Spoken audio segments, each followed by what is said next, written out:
What's going on, people? We are Tottenham TV, back here for another Tottenham update for you guys. And let's start off talking about Manor Solomon, as the Standard are reporting that Shakhtar Donetsk chief Sergei Palkin is planning talks with Tottenham chairman Daniel Levy over securing a transfer fee for Manor Solomon. Shakhtar head to London next week for a pre-season friendly with Tottenham and will use the opportunity to discuss a fee for the highly rated midfielder as they look to recoup €6.5 million.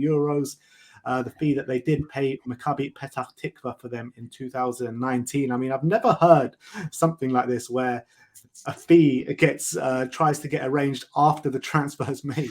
Yeah, literally, he's already starting playing for us. I think, unfortunately for them, it would be very nice if Tottenham did it. You know, repaid. I think what he said in his interview is that he doesn't even want to profit. He just wants to be repaid what they paid Petach Tikva. Like, he's not asking for. I think they paid $5 million. But I think $5 million is something Levy won't part with, in my opinion. I think he'll view it as business, and I think he's just going to go along and not pay them anything. I don't know what kind of sweetener he can give them, but we know the proceeds of the friendly aren't going to Shakhtar, and they're going to the Ukrainian fund. So he's obviously not going to commit those funds to Shakhtar. So I don't know. It's not even that going to be that much anyway. So I don't see him giving Shakhtar $5 million. Maybe he'll give him like 500,000. I don't know. Eric Dyer go there. I can see like the interviews going. He'll be like, all right, $5 million. Before he's even finished saying, he was like, no. He's like, all right, nope. Like he's going to be straight. No, look, Levy's a businessman and he's a tough negotiator, and I just can't see him budging. If he does, I'll give you this. If he does budge and he ends up giving Shakhtar some sort of transfer fee, I would be very impressed. Yeah, I mean, I can't imagine him splitting with a dime, never mind $5 million. Mm-hmm. Exactly. It's a very... Yeah, look, it's a very unfortunate situation for Shakhtar. This is the ruling that UEFA or FIFA implemented, so they've got to take up their grievances with them, not with us, unfortunately. And yeah, but if Spurs were nice, they would just, try and help them out a bit. Yeah, but Spurs are not nice. No, we ain't. It's true. It's business first, and that's it. Yeah. All right, let's move on. Let's talk about Pierre-Emile Hojbjerg. Matti Moretto, he's been talking about Hojbjerg the last couple of days, saying personal terms are very close to being arranged between Hojbjerg and Atletico. But he is saying today that someone will have to leave Atletico in order for Pierre-Emile Hojbjerg to the acceleration of the signing for them. So, I mean, I guess it's the waiting game once again with Tottenham Hotspur. Yeah, and there's also a report saying that there's even a bit of doubt on the deal just because there's not a lot of money at the moment. I think who said it? Maybe it was Paul O'Keefe. So there's not a lot of money around Europe, and that is a problem because the fee we're going to be demanding, I'm assuming, is between 30 and 40 million, and that to maybe a Premier League team isn't so much. Like you saw, West Ham had a 40 million bid rejected for Conor Gallagher. That like tells you how crazy the money is in Premier League. But for a team in around Europe, even a team like Atletico Madrid, that's a lot of money. It's not money they're going to part with willy-nilly. I think the days of them spending 100 million on João Felix and that kind of thing happening, that's long gone at the moment for teams like Atletico. They're not in position to just splash 30 million on Hojbjerg. So I think it might still take some time. And yeah, I'm assuming they're going to have to raise the funds through player sale. I'm trying to think of who's in central midfield they're going to be selling. They've got Koke, who's getting old a bit, but he's not going to command that high fee, I don't think. I don't know. I'm not 100%. Kondogbia, maybe. I think he's still there. Kondogbia just leave, or he's about to leave? Is he about to leave? Maybe. So maybe once that's finalised. I'm pretty sure Kondogbia just signed for Marseille. I think you might be right. I don't know if that's official. I don't know. If that has just happened though, then maybe that's the player who's going to leave. Maybe that will be. Yeah, this happened 3 weeks ago. I'm just looking at it now. They've still got Saul Niguez on their books. Maybe he's going to have to leave. João Felix as well is going to have to leave at some point. So there are players, I reckon, that probably will leave. But it sounds like that's going to have to happen first. So, look, we know João Felix is going to command a big fee. He's desperate to go. If they can get him out, I'm sure that's probably when they might be waiting for that specifically because they know João Felix is going to get them a lot of money if they do end up selling. They've got to find a club to pay that money though. Yeah, and Chelsea aren't going to do it. And who's going to do it? It's true. It's going to be difficult to find one, but let's hope this happens. I think for the good of everyone, but I do think it's not as clear-cut as the reports are saying right now. I mean, as I said last update, the personal terms are the easy part. That ain't going to be the sticking point in this deal. Yeah, absolutely spot on. Let's talk about another transfer which seems to be rumbling on, and this is on Edmund Tapsoba as the director of Bayern Leverkusen. Simon Rolfs has rejected the potential sale of Tottenham target Edmund Tapsoba, and there's a quote from him, and he says, "No, not under normal circumstances. It is clear that at some point there are always limits, but Edmund is a very important player for us. He is one of the top players in our team, without question. He still has a long contract. Therefore, there is no reason for us to think about handing him over." And this is why you have to get your targets in early and really get a march ahead of the competition before they start selling other players as well. You know, Moussa Diaby has just gone for 50 million. And that is a reason why, you know, they don't need to sell anyone now. And if we would have got this deal done before the Moussa Diaby deal went through, you know, maybe Moussa Diaby's transfer to Aston Villa would have fallen through. It happened. The same thing happened when we were going for Lautaro Martinez. We had a deal agreed, and then they sold. Then Chelsea came and swooped in for Lukaku, and all of a sudden they don't need to sell Lautaro because they've just sold Lukaku. So all of a sudden that deal went dead. And maybe something similar is happening here because, as you just said, they just made a big sale. So either they're upping their offer, upping their price tag now, or they're just saying, "Look, we don't need to sell. We're just going to say no, reject the offer." So I look, as much as it's always within their interest to say these things publicly. I think when you ask any of these chairman or sporting directors, they're always going to say he's not for sale, or he's so important, because that's always going to increase the price. So you can't read too much into it, but logic definitely does state after that Moussa Diaby deal, that's definitely going to work in Bayer Leverkusen's favour. That's going to make their need to sell a lot less. So I think, I mean, after that deal now, I'm struggling to see. If we were struggling to meet their price beforehand, how are we going to do it now? I don't know. Would you be happy if we start the season and our only centre-back signings were Van der Ven and Tosin Adarabioyo? As of right now, yeah, I'll take that because we're not looking like signing anyone. So yeah, I'll probably take that right now. I wouldn't be happy. Would you have been happy if that before the window started? No, I wouldn't.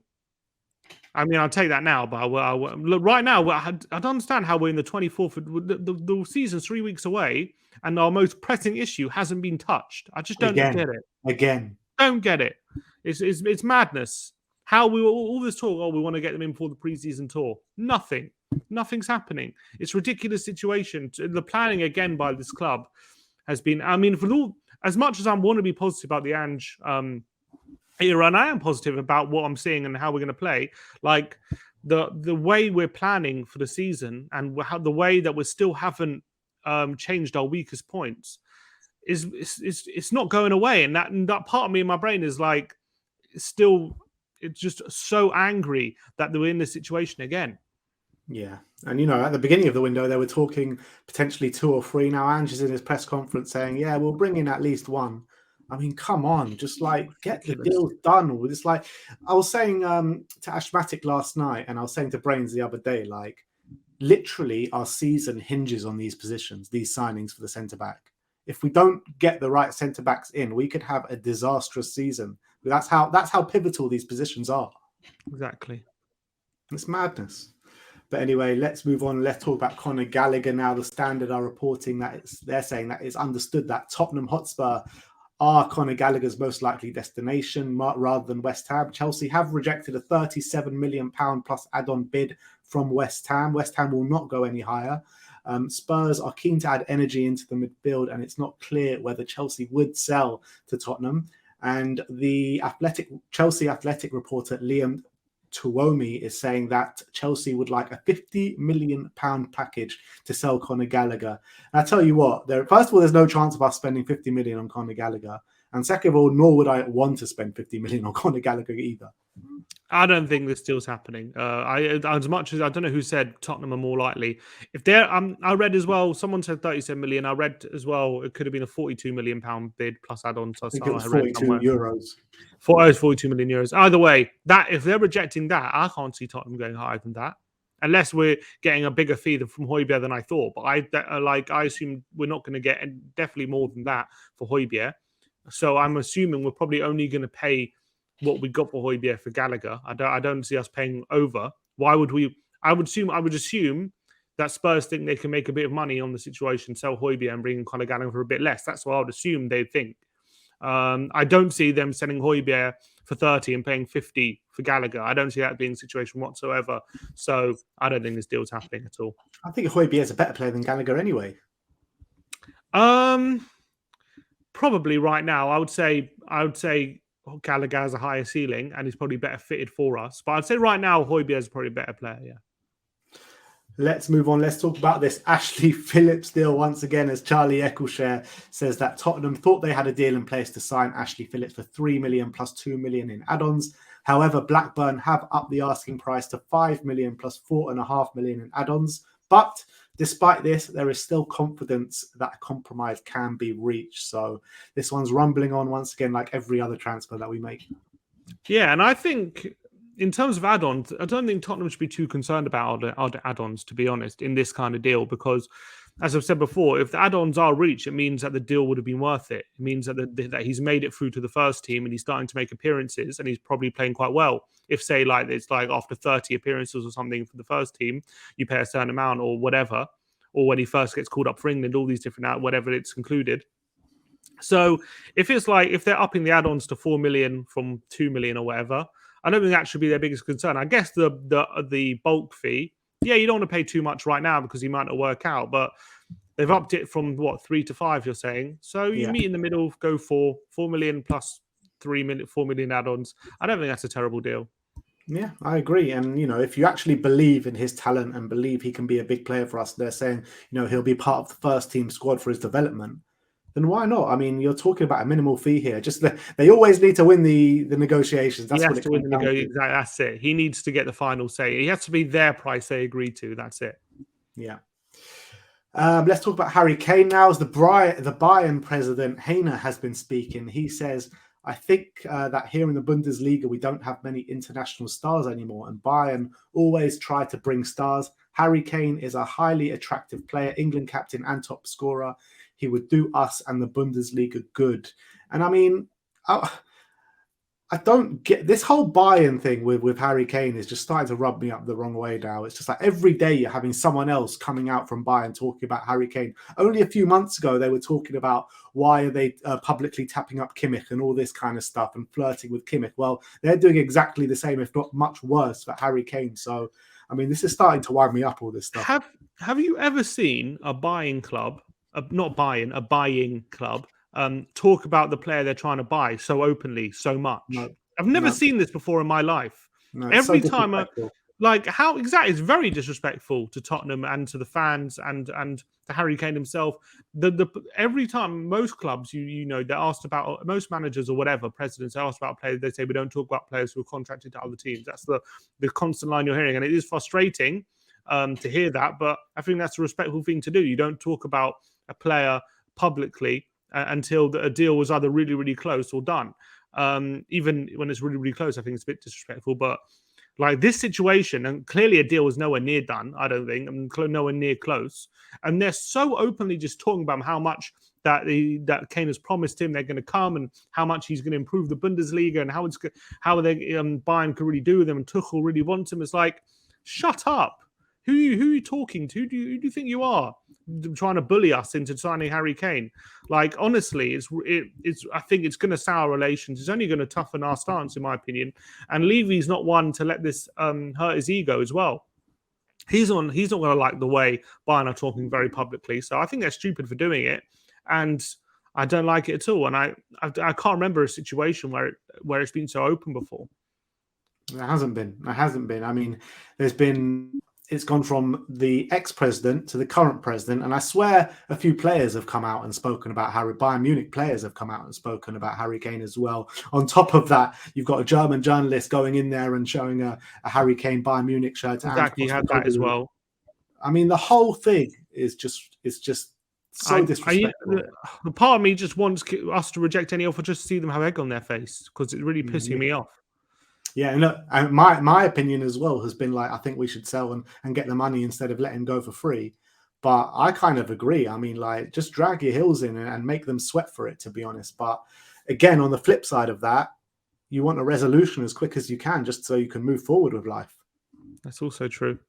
I don't think we're going to get that, especially until he's back. They're back from the pre-season tour. Look, I wasn't going to talk about this today, but I thought we may as well bring it up. And Ange was speaking in his press conference today about Skippy and Pape Matar Sarr. So we'll just bring you these few quotes before we end. And on Pape Matar Sarr, he was talking, he says, "Absolutely, he's in my plans. What a player. He never stops smiling. What else do you want from a footballer? He's outstanding and he's always happy. I've seen plenty of outstanding players who are fairly miserable. He's a great talent. That part really excited me at the moment, that we have a clutch with Destiny, Pappy and Skippy. We've got a talented and very exciting group there. There's some real growth there for us, apart from establishing a team that can make an impact straight away." So he clearly believes in what Sarr has to offer. Yeah, it's great quotes from him. It's great to see him waxing lyrical and giving him confidence, because I think the last 2 years for Sarr has probably not been the easiest, especially at Spurs not having the game time. Obviously, he went back on loan to Metz, but they've been in a relegation season. That's always difficult, being in that kind of environment, and then coming to Tottenham and his minutes being few and far between, albeit, yeah, he did get a few minutes, but, for a player was touted as being, a really big talent and supposed to be one of the best centre mids up and coming. It must be hard for him to come to a club, even at a young age, and not play so much. So I think I'm really happy that Ange is talking him up. It's only going to give him more confidence, and I really can't wait to see him have a more impactful role next season if he does, if he is here and not go out on loan. I would really look forward to that. I think after these quotes, I'll be very surprised if he does go out on loan, to be honest. But we'll have to see how that one plans out. Another one on Skip, he says, he's part of my plans. Absolutely. We gave him the option, and it's fair to say with a tournament and him being successful, you want him to enjoy that. We did leave it in his corner. I was more than prepared for him to miss this part of the trip. But in the back of my mind, I did like his decision. So, a lot of fans actually have been quite vocal about this. They're thinking maybe Skip isn't cut out for the number 6 role, or maybe, I've said it before, that maybe he's not technically good enough to play in a midfield in an Ange system. But Ange clearly values what Skippy brings. Yeah, and we all know that Skip always gives 100%. He cares so much about Spurs, and he always gives his all. It doesn't surprise me that with a new manager at the helm, he wants to impress him, and he came back early after winning the trophy for England. That just speaks volumes of him. And as he said himself, he might not be the most talented, but with Skip, nothing's left on the pitch. He gives absolutely everything. And I think he's got more quality than people give him credit for. I do think that, he's maybe not progressed as quickly as we thought, having that big injury. I think that definitely held him back a bit. But I definitely think if he can get back to those levels he was showing before the injury and him start improving on that, I don't think he's reached those levels yet that he did pre-injury. But once he gets back to those levels and starts improving from that point, I really believe there's a very good midfielder there. So I'm happy that Ange really believes in him. And again, I think under Ange as well, he's going to improve. Do you think that Skip is suffering a bit because of what Winks was showing in a Spurs shirt? Because you always hear the comparisons between the two. And obviously, Winks started off really well and then just completely went off the boil. Do you think that people have got a bit of PTSD about that and relate it onto Skip a little bit? I don't think it's just Winks. I think it's Tom Carroll, Ryan Mason. I think it's all these midfielders who have come through at Spurs and maybe not quite been that the midfielder that is capable of really being our starting centre mid. And I think definitely Skip, for a lot of people, falls into that category. And I think when he puts in some average performances like he did last season, it only fuels that narrative. I believe he can go beyond that and really be a very good midfielder. Obviously, the jury's out whether he can really be a star, but can he be? Do I truly believe he can be a first-team midfielder for Tottenham down the line? I really do. I really do believe that, and I think we should stick with him, be a bit more patient, and not just be so knee-jerk when it comes to a player who was, had a year out with injury, and it must have been very difficult for him. And then he came into he only got into the team after the World Cup, which was not a very good, easy moment for the team, as Romero was saying in his interview. So I think we've got to be patient and start and judge him on this season, how he looks in this kind of system, rather than just on a short period last season. Yeah, I think that's pretty spot on, to be fair. But that brings an end to the Tottenham update for today. Let me know in the comment section below your thoughts regarding all the news stories we brought to you today. Like, subscribe, and comment. And as always, come on, you Spurs.